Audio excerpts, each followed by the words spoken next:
Who's who in that photo? Okay, let's see. That's Heather. That's Lori.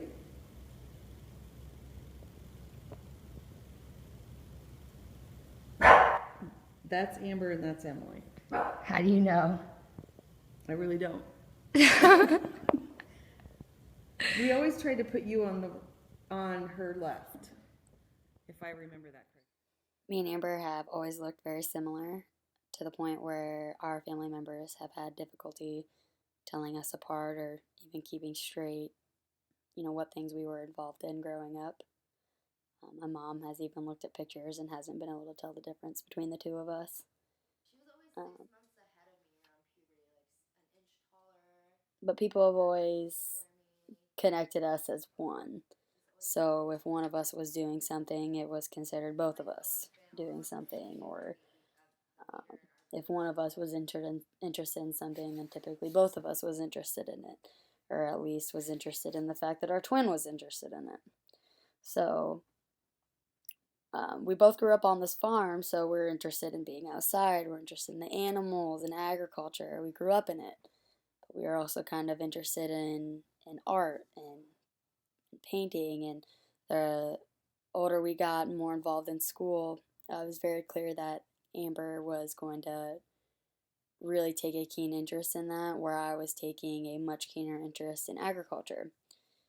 But interestingly enough, we were both already so invested in the two interests that we were able to learn and take each other's perspectives on two different views.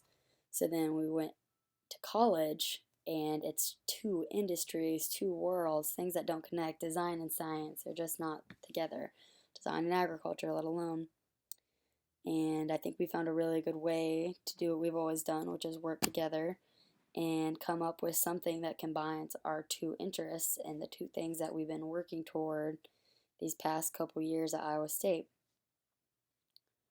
I just think it's a really great way for us to take some more complex science, and not a lot of people have experience in proteomics or things like gelsolin. Nobody knows what gelsolin is, so working with Amber to create a handout that really simplified what I was trying to say and the impact of the research.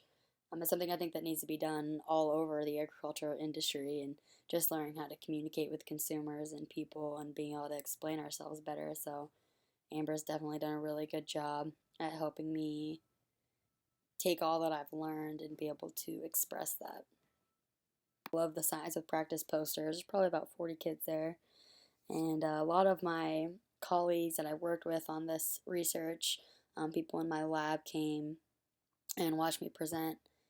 But having the handout, they were really impressed with the handout. They really thought that if you were to take the core, the bones of the research, the impact of it, that the handout really explained well what we were trying to do. Whereas the poster is a little bit more complex, talks a lot more about the science behind it and the methods and materials that we use, and even just some more of the complex results that we got and what it might mean. So being able to break it down and explain it to anybody that walked by the poster was really valuable. And a lot of the major professors I've been working with were really impressed by it.